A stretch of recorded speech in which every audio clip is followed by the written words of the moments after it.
Okay. Let's go. Let's go take your notes down. I'm going to give you a little bit of time to read, and then we're going to start Awakening, Tiffany Canoe, and Tyler 2. It's democracy. Yeah.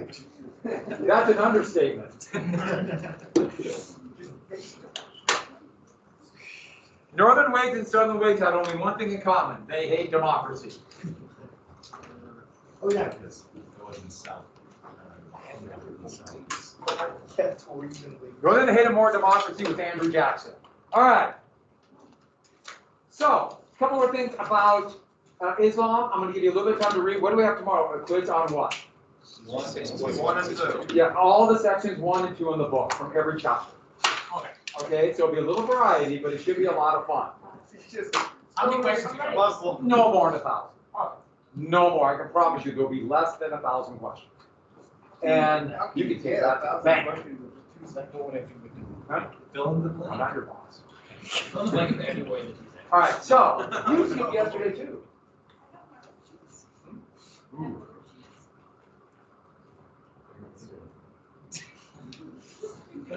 Yes, I did. Oh yeah. Did it work okay at Constantine? Yeah. Was it a little choppy or was it okay? It was really good. Good. I was a little worried. I had to find a copy, make a copy, load it up. abandoned Islam and I said So I'm gonna have to make a copy of a few more things. Because I don't want to make that change dish or else it's gone. Didn't happen on YouTube. And then I would go yes. It was really He looks good video. I like those. Yeah. By the way, Netflix did a thing on Rome, and it's kind of ridiculous.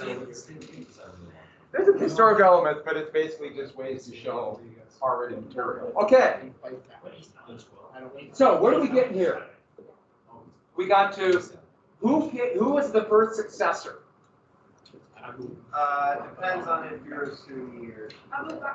Yeah, Abu Bakr. And what were the 5 pillars? What's pillar 1? I'll let you look at it. Faith. You have faith. What's number 2? Prayer. Prayer. How many times a day do you pray? 5. Towards? So at Verdun, which is in northern France, one of the most horrific battles of World War I took place. It's incomprehensible.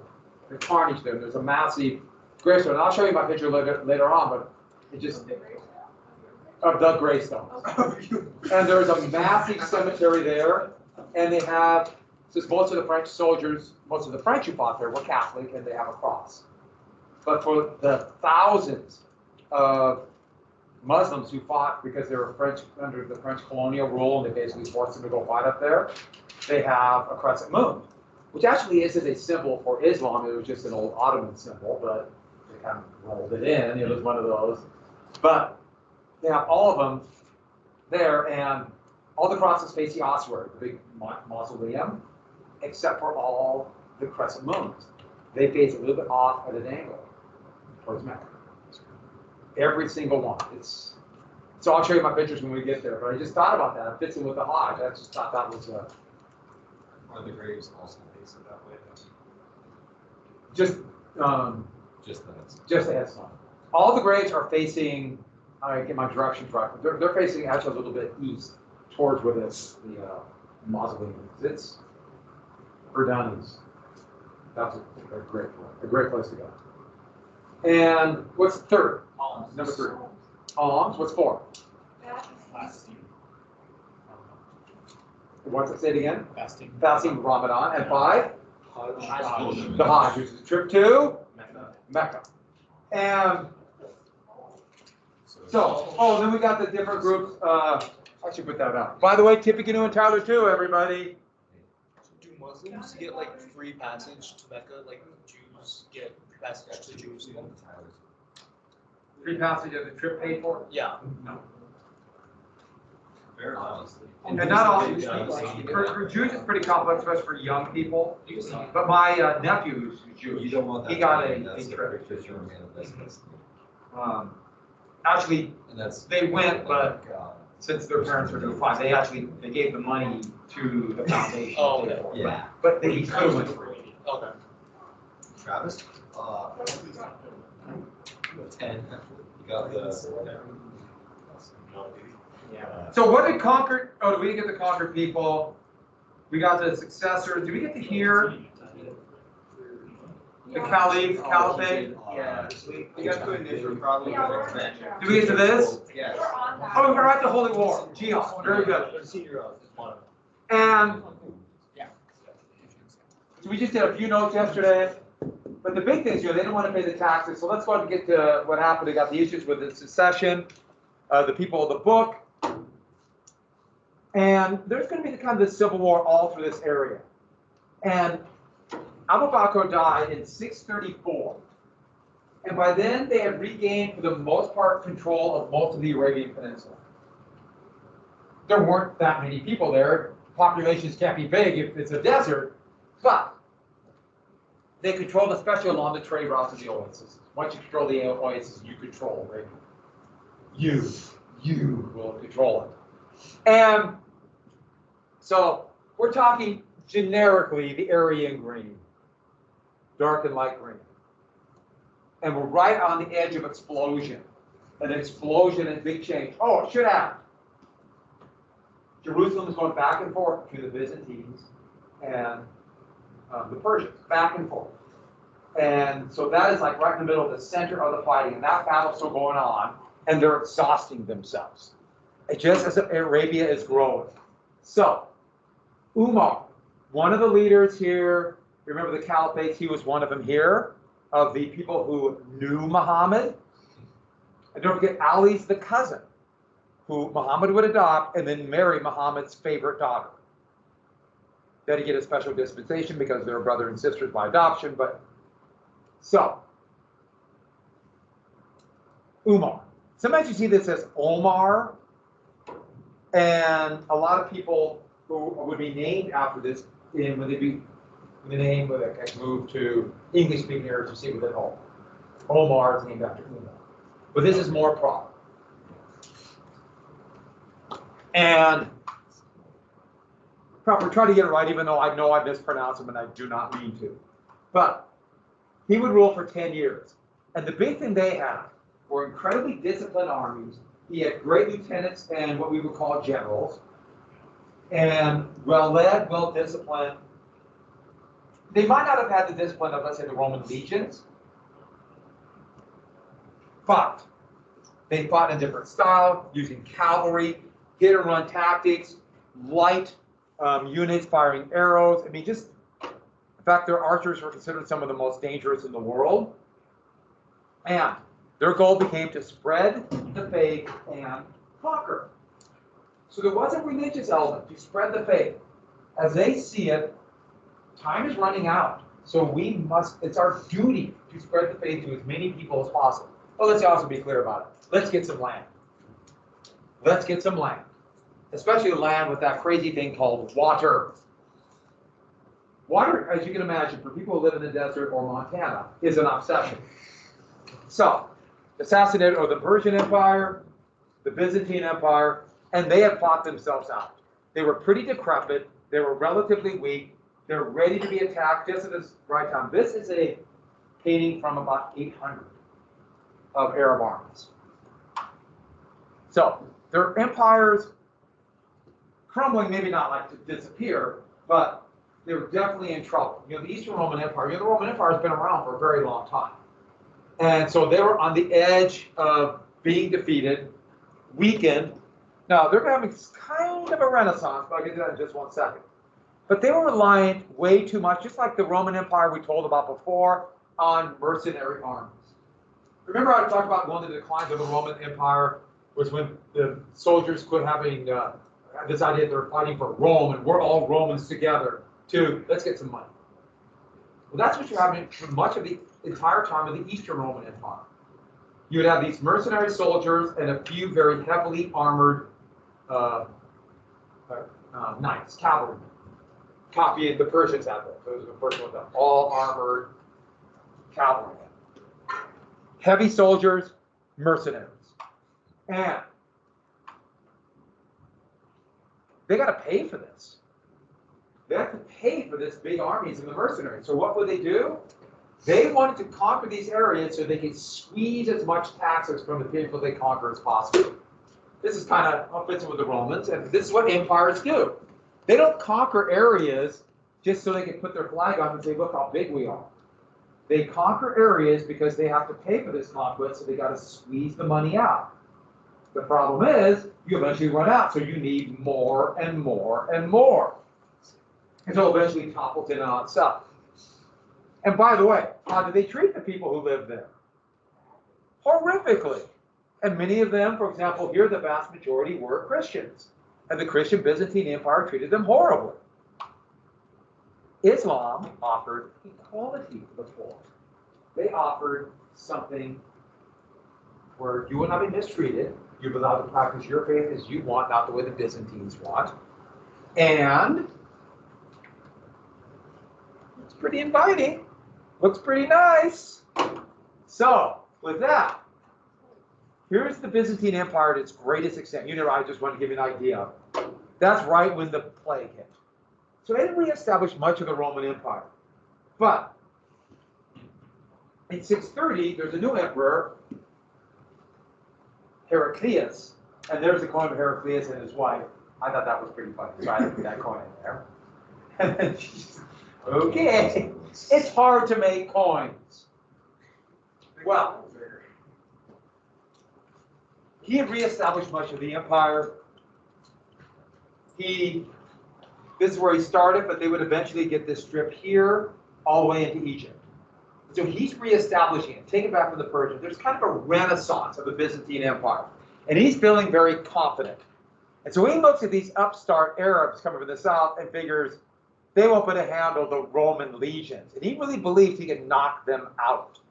And we're coming to the big battle, the big confrontation. But before that, Umar divides his forces up and decides to attack both. Well, the Persians just collapsed. They just fell apart. They literally were a paper tiger. And one push near Baghdad and one small battle, and the whole thing fell apart. So they were able to take here pretty quickly, and the rest they would take over the next 100 years. It just, boom, gone. So then, here's Heraclius coming down here, army here, and another one coming this way, because now they could hit him on both sides. This happened so fast, it shocked everybody. The assumption was, at least for the Byzantines, we're not going to fight the entire Byzantine army. That's coming too. This is another one of these battles that would change the entire course of history, the Battle of Yarmouk. And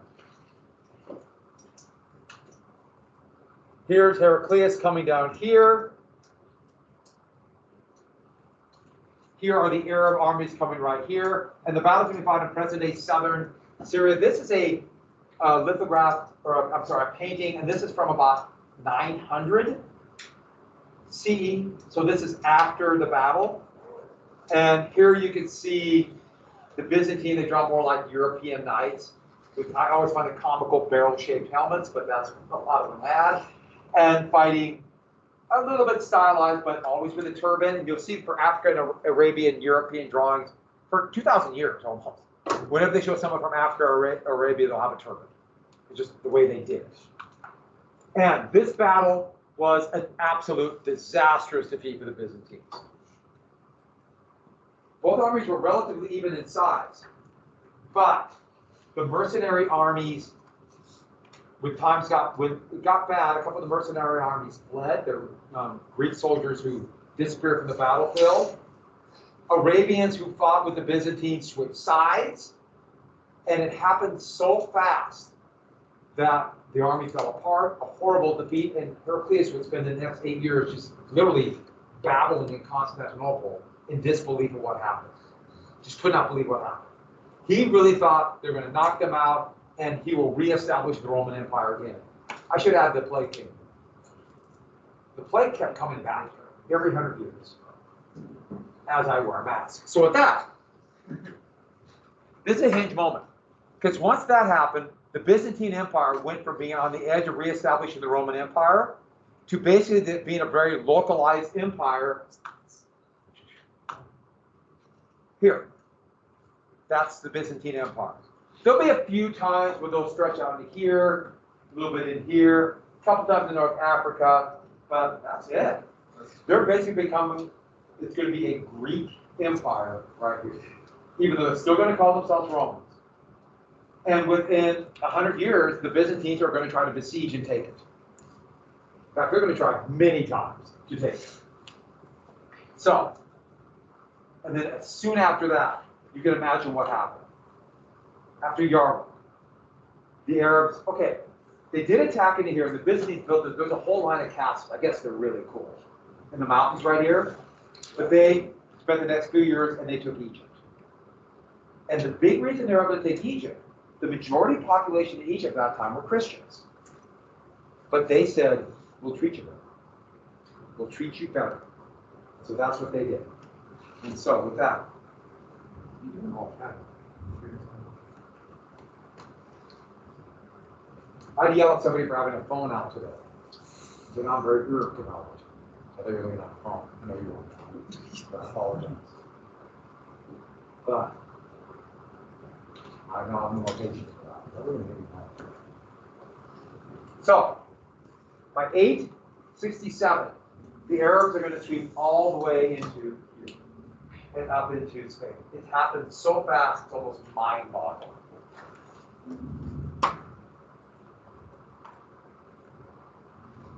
That's 867. All North Africa swept into the Visigoth Spain right in here and invaded into France. It was a shocking time, shocking turn of events. And here, it's not like it was total dark ages, but through the Roman Empire had fallen, a bunch of the old order was breaking apart, even though they're still using imaginary Roman money for 1,000 years. Acting like they had Roman. Yeah, they would use marks on sticks to say that's Roman money. Yes. So was there no organized government in the Arabian Peninsula? In Arabian Peninsula? Then there was. There wasn't before, but now there was. So Now, as in this era, yeah. So there it was just like a bunch of tribes. A bunch of tribes, but eventually they become unified. And that was And at first, don't think of the government as like it's going to be what, like the Roman government, but eventually that would be established with bureaucracy and collecting taxes. Yes, it's coming. Now, a lot of the desert, it's not really that much power because it's desert, but the big thing is every city, every trading center, every oasis. And here's the thing: the Quran forbids forced conversion. It forbids it. But what is the laws about interpretation of the Quran, where basically it's common practices, how societies function together, governments, what's that called again? Yeah. Sharia law. That's going to be a much more controversial. But they could practice their religion, have their rituals, do everything. They just could not spread their religion. So within areas controlled by Islam, they could not be, the term would be evangelical. They can't try to get other groups to join the Christian church or become, to convert to Judaism, whatever it might be. And why do they get special consideration? Just to review, what is it? What are they called? People in the book. Yeah, people of the book. But they have to pay taxes. But here's the ironic thing. Their taxes actually went down. Both the Persians and the Byzantines just squeezed the money out. Squeezed it out. And they got a tax cut. And so actually this would be a boon to some Christian merchants and craftsmen. Which I find just kind of fascinating, but it also kind of makes sense. And so they could be government officials. They could be elements or have key roles within this new Arab kingdom. And they could be scholars. And so you're going to have those former Byzantines who knew Greek would be very instrumental in translating the Greek works from classical Greece that the Byzantines would find. But here's the thing. They still had to pay taxes. So as they became more profitable, and their taxes went down, there's kind of an incentive to stay Christian. This actually kind of hurt the Arab Empire because nobody's converting. Oh, I'm sorry. I jumped the gun. Too many people were converting. I jumped the gun on that. So, Umayyad Uthman, the last one of those one, he would become the next leader. And we're going gonna deal with Constantinople, we gotta build a fleet. So they began to build a fleet. In fact, they would fight and defeat a Byzantine fleet. Where's Samos? So right here. Shock the Byzantines. What? Right here. We'll come back to them when the Byzantines will invent something called Greek fire. But in the short run, they conquered all this territory. They had more money than they knew what to do with. He had so much money, which is a problem I bet all of us have right now, isn't it? Just so much money, we don't know what to do with. So you have this big money issue. They're trying to figure out what do you do with it? They are little barrels of money. What do you do with it? Well, we don't know what he would have done. Supporters of Ali murdered him. Ali was the cousin, and he or adopted son of Muhammad. He wanted to be in charge. And so Othman was murdered by Ali's supporters. And this would trigger a civil war. Save the Byzantines. So Ali, who is then more and more called the natural successor, would fight Muawiyah of Syria. And he, very smooth talker, he talked. He was able to convince people that he was sincere in his leadership, that Ali was untrustworthy, and in this long civil war, he had married Fatima, Muhammad's sister. So he had a connection. Almost forgot that. But Ali was assassinated in 661 by his own people. Some say that he was convinced because just basically smooth talk, or just we got to shut it up and end the civil war. This is going to lead to a schism within the church. But we're coming to that in just 1 second. All right, so with that leads to the Umayyad dynasty, 661 to 750. They moved the capital to Damascus. They abandoned that simple life because they had all this money. And they began to build incredible temples, which is why I want to show Awakenings.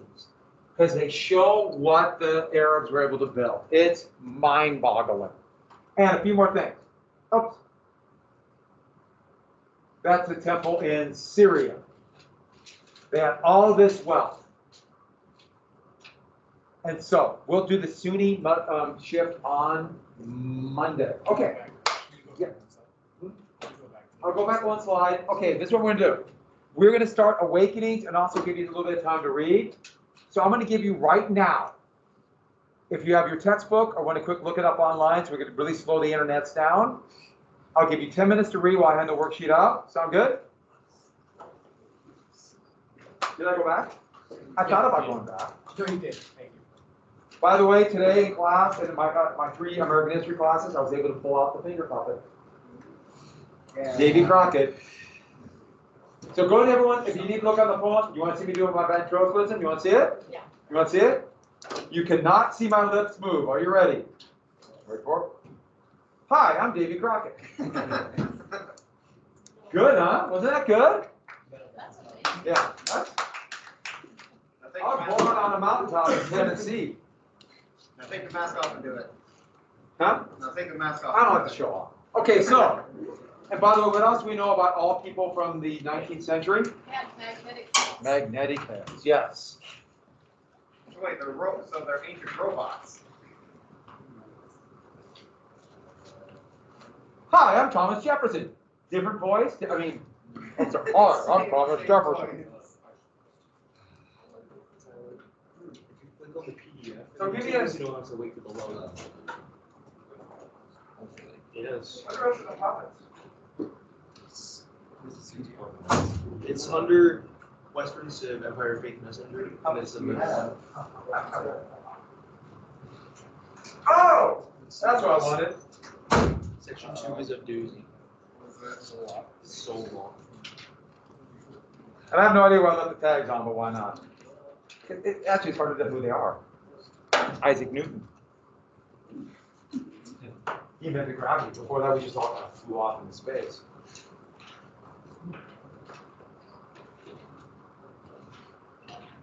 You might have to scroll, I don't know if I put it in the last one, but I know it's on there one of the days. It's under Messenger. Is it, okay, good. In fact, let me hand out the worksheet then for Awakenings. So then what are we doing tomorrow? Quick quiz and then? Awakenings.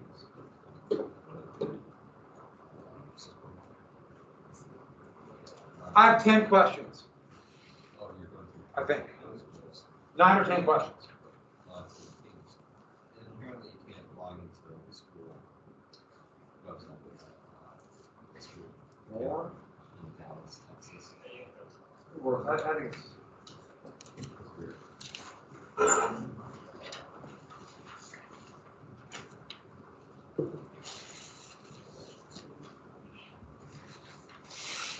You should think about.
How about this? I'll give it to you now.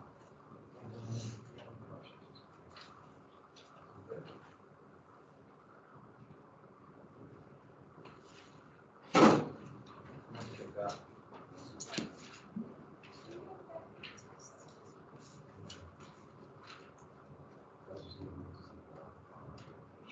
That makes. They look like they do. Give me a second.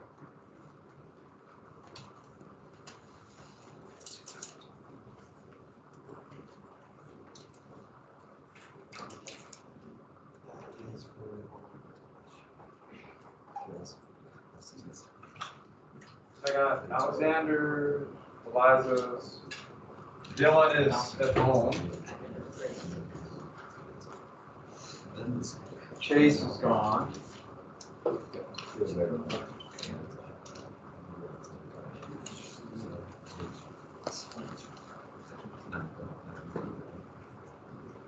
Then Tom. Here's the back. I can hear you. And then started.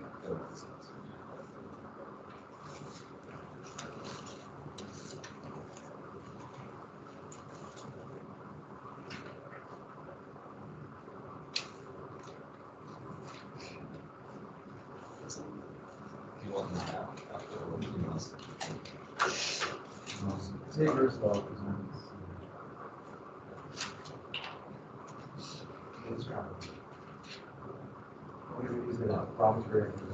And what did this part?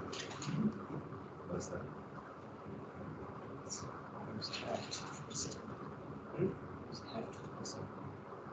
Set up really good sort.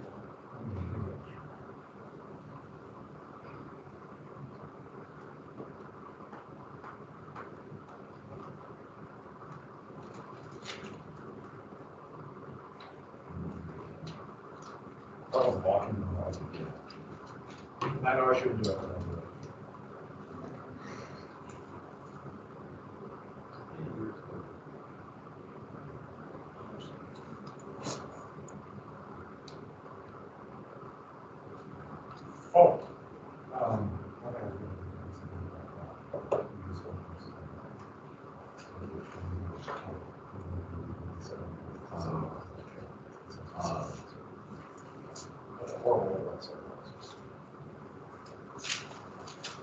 see it. If you look carefully. If you shut your eyes, you can see it really well.